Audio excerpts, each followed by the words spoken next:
bawang, sibuyas, at 2 kamatis. Allah.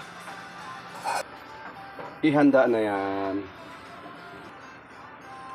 Ayan ang udong. At ito na. Youngstown sardines. Okay. Handa na yan. Yan. Ang bawang.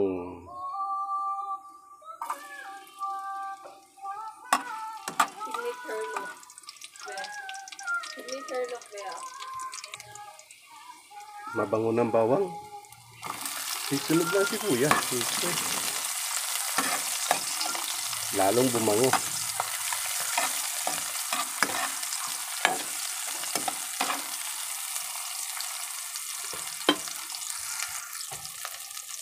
Ito pa ang kamatis. Sardinas yan, pero lalagyan pa rin ng kamatis eh. Nasa inyo na yan. Alright. Ayan ang sardinas, nakahalo na. 2 sardinas.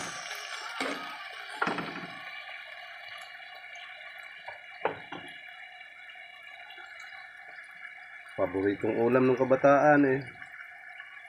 Gawin natin ngayon yan. Lalagyan na natin ng sabaw yan.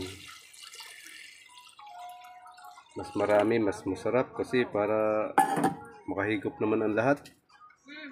Hindi naman pusa oh. Pati yung pusa nasasarapan sa sardinas. Oh, yung taon yan. Siyempre, pakuluin natin yan. Siyempre, pakukuluin.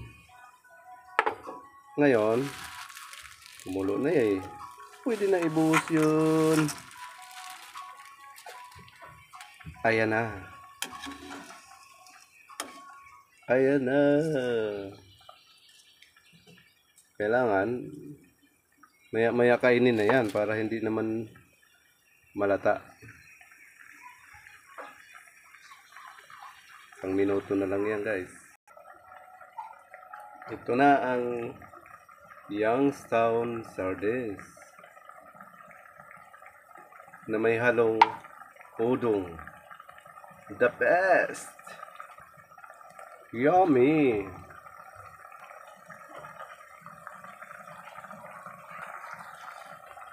Thanks for watching.